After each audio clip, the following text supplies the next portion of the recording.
After our River Severn journey last week, we thought we'd seek adventure somewhere slightly different.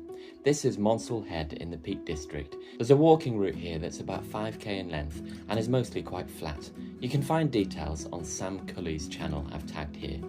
We came here as William seemed to enjoy our 7-way walking so much, and he clearly prefers flat walking with gentle hills rather than scaling mountains at the moment.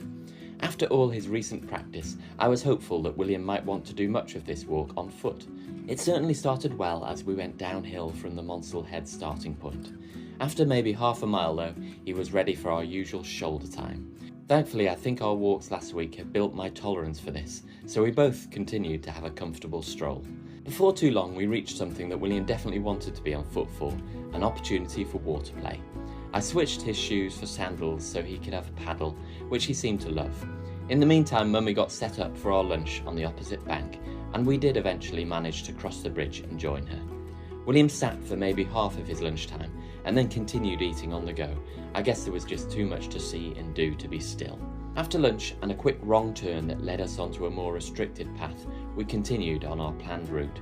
This led past the other side of the waterfall we'd seen on our way down, and onto a field where there were some cows. I got a bit nervous about inquisitive cows when we were by the Severn last week, but these ones seemed to be very accustomed to seeing walkers and hardly batted an eyelid. Next we made our way towards the Monsal Viaduct. William seemed enthusiastic to get up to this, and was then appreciating the views as we made our way across it. Right after the viaduct we continued in a tunnel, which was to extend for 500 metres beneath the hill we started our walk from. William tends to find tunnels exciting, but today he was a bit more clingy, maybe because with the curve of the tunnel we couldn't initially see its end. Still, he remained pretty happy, and after emerging from the tunnel we continued our walk along a flat, straight path. This led to a turn off for some fields, which seemed to contain cows at times, although we didn't see any today. Here William found a mound to balance on, as well as a pile of rocks by a gate. He was instantly drawn to both of these features for their clambering potential. We finished our walk by heading through a nice little village with a very quick stop to look round a chapel. It felt like a really good outing, with William being happy, inquisitive and keen to explore on his own at times.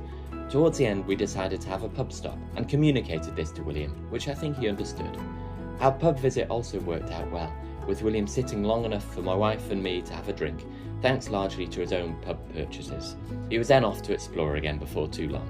We were so pleased with how our Monsal Head hike went, especially as William seems to be embracing opportunities to enjoy nature and the countryside more and more these days. I guess he's had a lot of recent experience.